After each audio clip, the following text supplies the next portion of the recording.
大家好，歡迎收睇古洞平台，我係 Conita 洪麗萍，又到週末啦，又同大家跟進下個大市啦。尤其是過一個禮拜咧，主要都係因為咧中東嗰個問題大家都覺得喺呢方面咧係唔係咁明朗，咁所以令到大市咧係反覆回落嘅。咁但係調整幅度又唔算大喎。咁嚟緊呢個禮拜會唔會繼續主要都係受住呢個因素困擾咧？咁一陣間都會同大家分析一下。另外都會睇翻啦，過去一個禮拜其實市就雖然跌，但係內險股就繼續升嘅嚇。咁究竟內險股仲係有啲咩特別嘅原因令到佢咁強咧？咁個策略上面應該點咧？咁一陣間我同大家講講。再跟住咧都會同大家跟進埋咧，就係啲內地新消費股啦嚇。四大嘅內地新消費股咧，喺過去一個禮拜其實咧之前有啲已經調整咗噶啦，但係隻龍頭普普馬特咧喺佢上個禮拜咧跌咗4%。究竟係咪成個板塊已經係過一段落咧？大家應唔應該話趁低嘅時間再買呢？一陣我同大家講講呢個話題。咁大家記住啦，睇完之後咧就俾個 like 我啦，跟住就 share 俾呢個朋友嚇。如果大家都仲未訂閱我呢個頻道咧，記住撳埋下邊訂閱嗰個掣，以後你就可以定期咧收到我嘅影片㗎啦。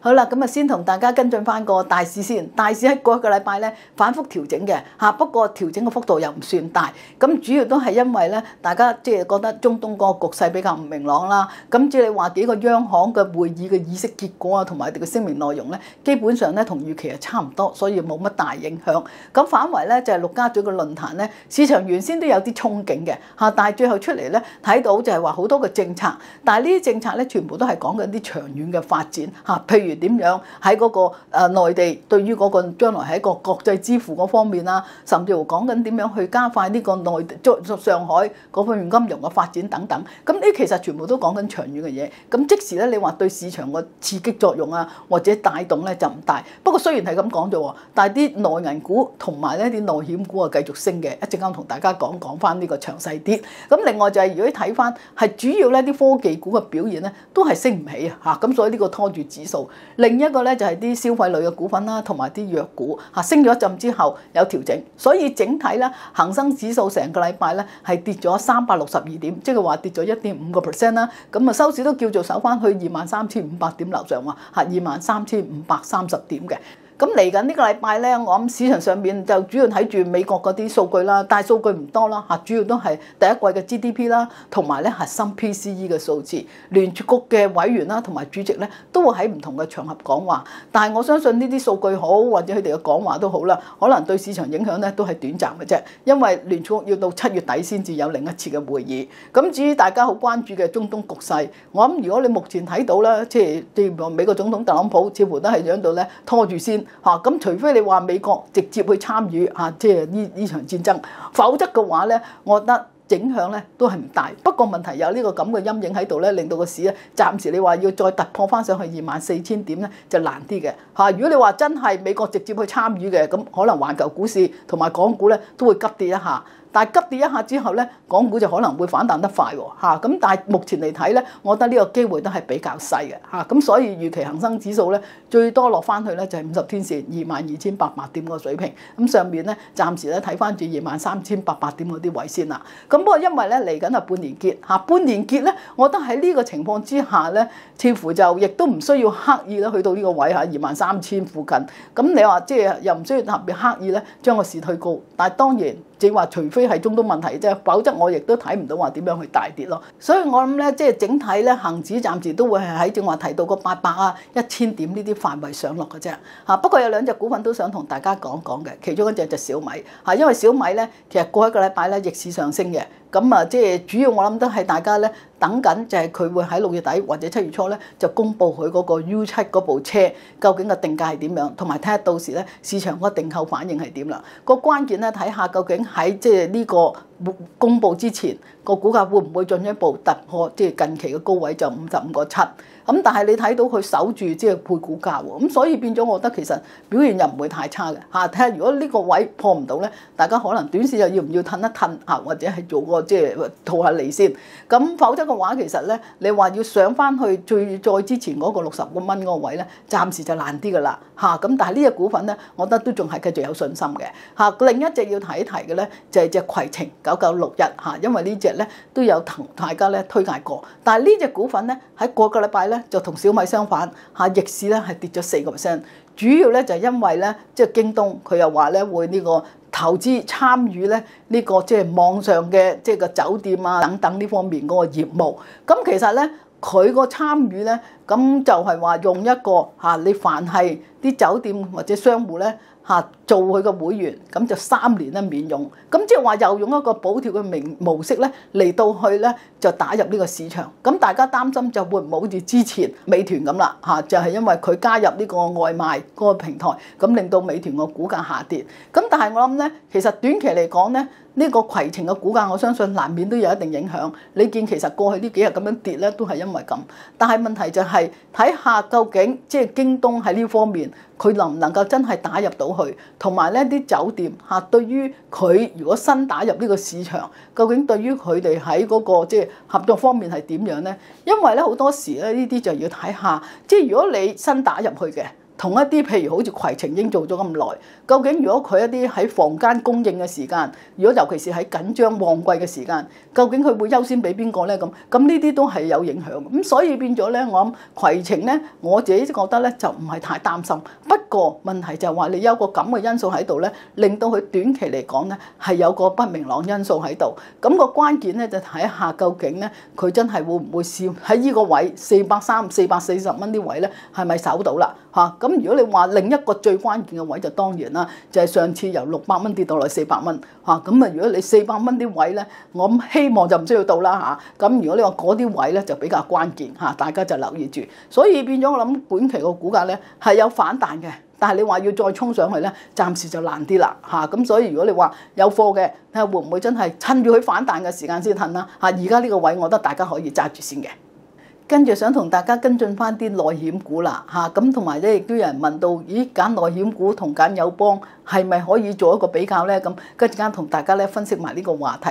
咁其實內險股個投資咧喺之前嗰個星期咧，咁已經有影片出過，咁咧就講過話，即係最新佢哋嘅政策對內險股其實咧個投資價值係點樣？咁大家可以睇翻再上一個星期嗰個影片噶啦。咁但係其實如果你睇翻咧過一個禮拜，個別嘅內險股嘅表現依然係強勢嘅，咁當中我諗最新嘅政策就係話點樣去防止內捲啦，就包括就話佢咧就金融監管總局咧就提出咗個點樣關於嗰啲分紅險喺分紅水準嗰方面嘅監管意見。咁即係話咧啲保險公司咧，佢哋係要根據翻佢哋自己本身個資產負債嘅情況同埋個投資收益嚟到去定一個分紅，即係將啲保險產品你分紅幾多咧？咁你咧就要根據呢啲情況嚟做決定。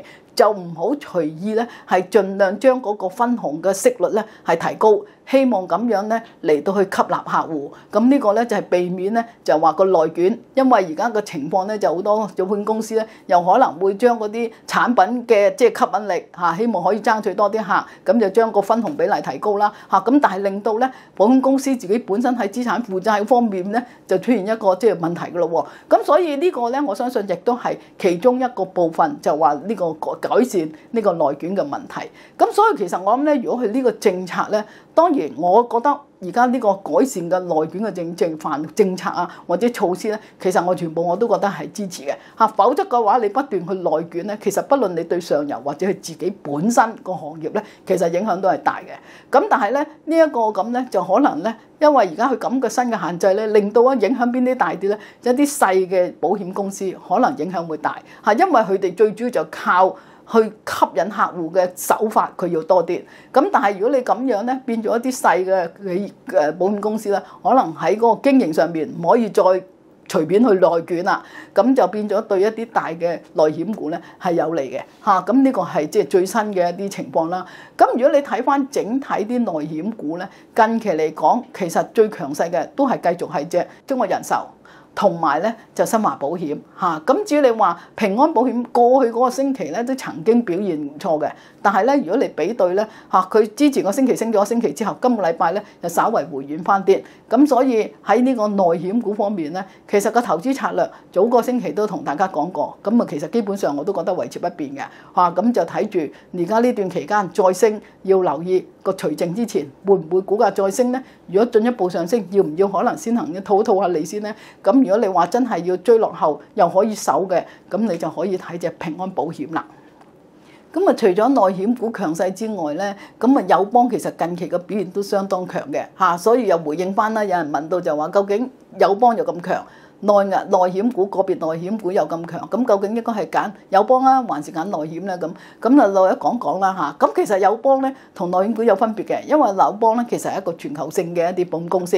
咁當然佢個業務最主要嘅收入來源就係香港。咁啊，內地咧，因為幾年前咧佢拓展咗內地，咁所以變咗咧好多時，如果你話內地嗰個政策啊，或者佢喺內地嗰個業務表現咧，咁都事實上咧係會對整體嘅業績係有影響。咁所以你話即係亦都有少少咧係屬於一個內險啦嚇，咁但係其實如果你睇翻咧，佢最近已經係即係喺唔同嘅城市裏面咧，開拓咗更多嘅即係經營點㗎啦。咁如果你睇翻佢第一，即係目前嚟計嚇，新業務價值喺呢個第一季嘅時間咧，整體佢個增長係13%，但係中國個部分嘅業務咧，佢係負7%。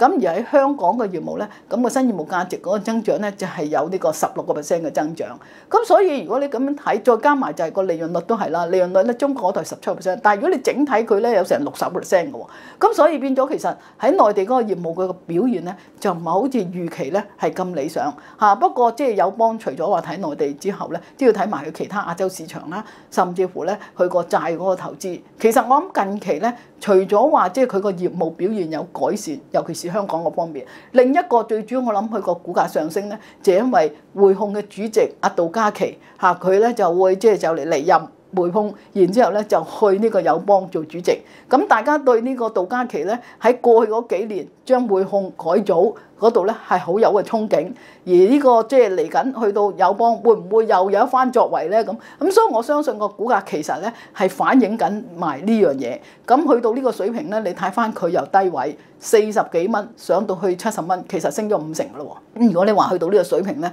我又唔覺得呢啲位去值得追。咁當然如果你睇中人壽咧，由近期嘅低位都升咗50%以上。咁啊，即係新華保險就升咗60%添啦，嚇！咁所以，但係如果你睇翻個估值計啊，友邦保險佢當然佢一路個估值佢都係高過內險好多嘅，嚇！佢目前嘅估值咧係2.3倍升到呢個水平，咁所以我覺得係偏高啦。咁而咧中人壽係0.9倍，新華保險1.2倍，咁平保咧係0.85倍咁所以變咗如果你話呢個水平如果要揀嘅，咁我都會揀翻內險多啲。咁但係當然內險咧，你就因為亦都有啲事實上升咗好多。策略上面咧，我正話就提過啦嚇，高位我就唔追住噶啦，睇下佢除淨完之後個表現係點樣。咁友邦咧，其實反為我覺得，如果你話即係真係因為匯控主席嚇過檔去呢個友邦，咁反為我覺得咧，可能趁個股價去到70蚊咧，其實應該咧都係要褪添嚇。咁其實呢個股份咧，之前嘅表現好差嚇，我覺得即係一啖咁大嘅藍籌股咧，佢個波動性可以咁大。咁早前成日見咧，大家60蚊咧都沽咗噶啦嚇。咁但係如果你話未沽嘅，而家趁呢個機會，又要唔要考慮褪一褪咧？咁呢個大家又可以參考一下啦。好啦，跟住同大家跟進一下內地新消費 F4啦。咁即係有啲就叫做內地新消費股4姊妹啦。咁包括邊幾隻咧？就係9992普普馬特、6181老鋪黃金。就係另外一隻咧，就係2097，就係蜜雪冰城，同埋1318毛戈平。咁啊，呢4隻咧，其實上市之後咧，都係以倍數咁樣去上升噶啦。但係其實除咗即係普普馬特之外咧，其他嗰幾隻咧，其實早前咧已經由高位咧係調整咗唔少噶啦。咁啊，最近咧又開始有少少嘅反彈，但係呢幾日咧，終於咧就輪到最強勢嘅就係普普馬特個股價咧。都明顯咧係由調整，咁由2月最高嘅位咧，其實調整到最後星期五收市咧，咁其實都調整咗18% 啦。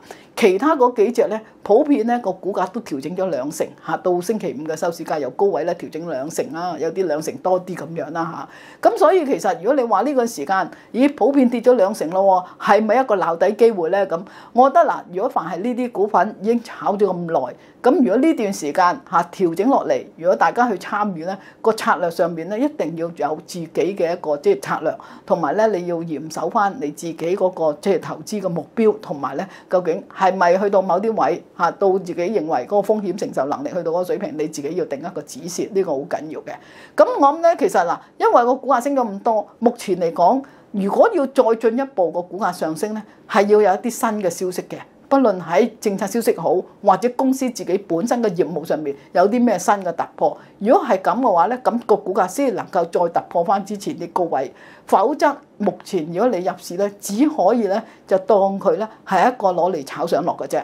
因為我相信如果你冇特別新嘅消息嘅話，其實你好難再翻去，或者係再破之前嘅頂位。但係你話調整咗2成啦，咁或者調整咁多，咁會唔會短線去自己做個即係買賣咧？咁呢個就自己咧可以睇住去做。不過咁多隻裏面，如果你話真係要揀嘅話咧，我都寧願揀翻隻即係普普馬特9992嘅嚇，因為咁多隻裏面，目前咧普遍個估值咧其實唔平嘅，其他嗰幾隻都30幾倍噶啦。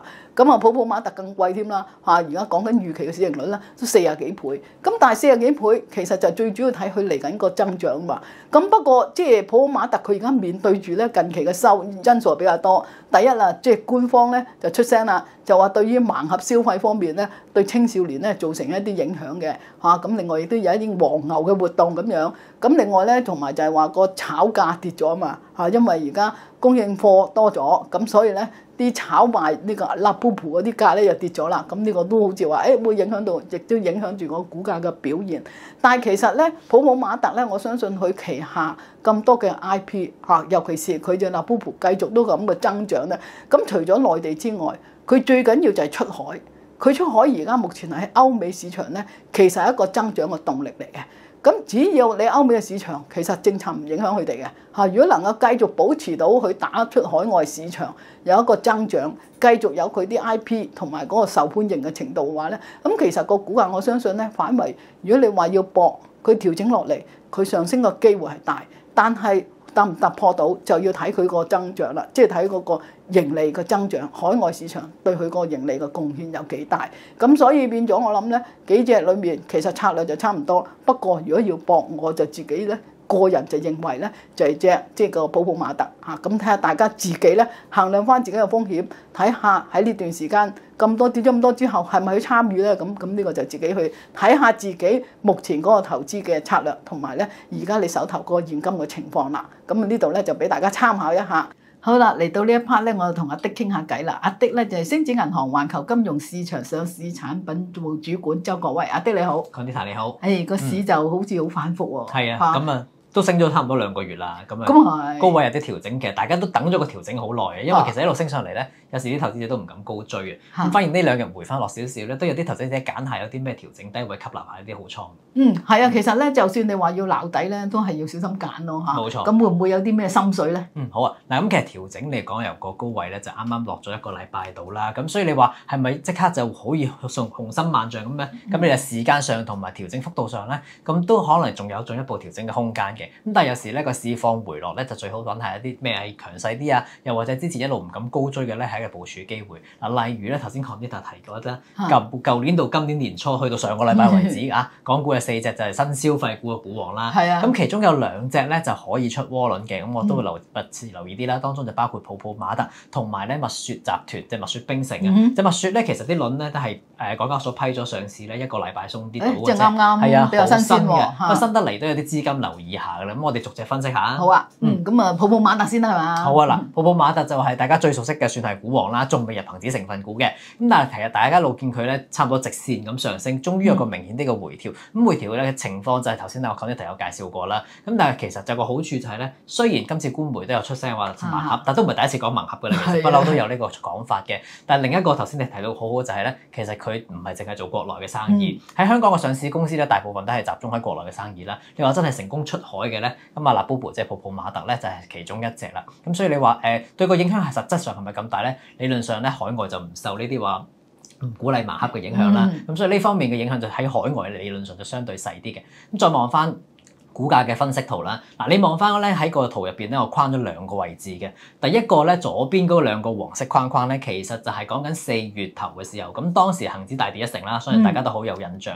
咁嗰時恒指港股大跌嘅時候咧，即係普普馬特都拖累咧，曾經跌穿過20天線。嗱望翻下邊咧，嗰幾日嘅成交量係好大，即係換言之咧，喺佢跌咗落去之後低位咧個成交個每日咧，即係相當多嘅買盤，當時都吸納到呢隻股票。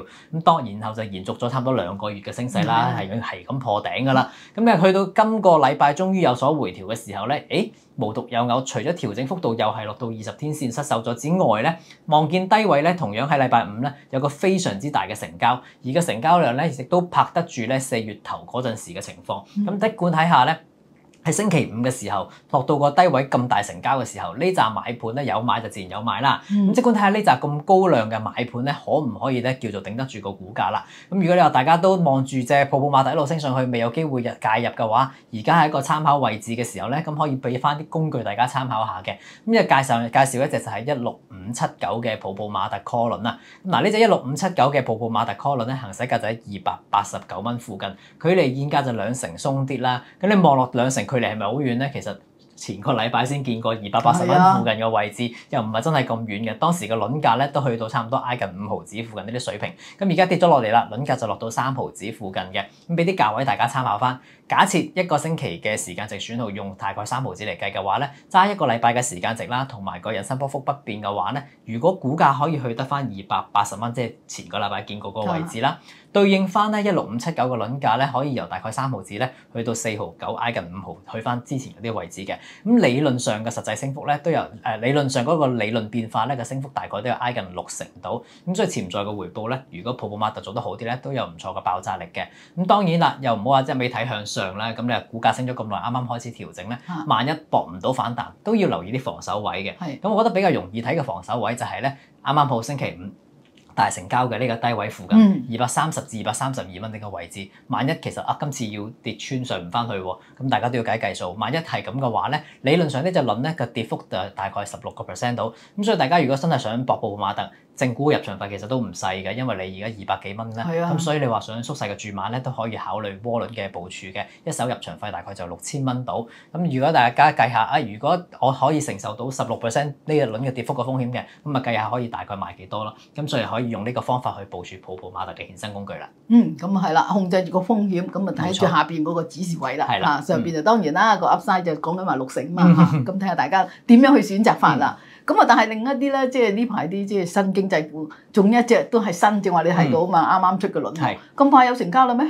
嗱，其實喺蜜雪咧上市一路以嚟咧個走勢都好強勁嘅，係啦。咁由大家上市喺200-300蚊嘅時候都估唔到可以去到嘅500幾蚊呢個位置，最高咧600蚊附近都見過嘅。咁但係其實你話望翻個上市以嚟成個走勢圖咧，由上市嘅低位一度咧，啱啱好上個星期4同5咧。就係咧喺上市以嚟嘅條上升軌掂到，咁除咗上升軌嘅支持之外咧，咁啱亦都係咧50天線嘅位置。咁暫時望翻嚟講咧，蜜雪集團上市以嚟咧都係一浪高於一浪嘅狀態嘅。咁除咗頭先講過50天線同上升軌嘅支持咧，亦都見到咧而家500蚊附近呢個位置係5月份嘅時候咧一個阻力位嚟㗎。咁突破咗之後咧，睇下而家會唔會由當時嘅阻力位變做支持位啦？嗱，技術位置喺蜜雪集團嘅2097個正股身上咧，暫時就理論上一個技術支持位嚟㗎啦。睇個大市就唔走啦，始終暫時佢個禁售期都未到。咁所以係啦，咁暫時都仲係一個算係幾個月啦，係啦，都仲有一個利好因素嚟嘅。咁所以如果你想部署翻個蜜雪集團嘅話咧，都有近日新上市嘅 call 輪咧，就係隻17509啊。你話以街貨嚟計嘅話咧，呢隻係頭一批上市嘅蜜雪 call 輪入邊咧，呢隻以街貨嚟講係最受歡迎最多嘅選擇嚟嘅。咁但係你話佢去到都係1成零嘅街貨啫。咁所以繼續部署嘅話咧，我哋仲可以維持到比較有效嘅秩序嘅。條款方面，行使價喺638蚊嘅。咁啊，今年年底12月先到期，有實際槓桿咧就俾到挨近有3倍到。咁所以你話泡泡瑪特太多人玩啦，我想靜靜地玩隻冇咁熱門嘅，同埋有機會可能個爆炸力高少少嘅話咧，就可以留意隻蜜雪嘅 call 輪17509啦。咁啊係啊，嗱兩隻都係即係近期嘅熱門股啊，不過咧個條款啊各方面有啲唔同啊，咁啊大家自己睇下係咪啱自己口味啦。好啦，咁啊今日唔該晒阿迪啦。好啦，今個禮拜咧就同大家傾到呢度先啦，下個禮拜再傾過啦，拜拜。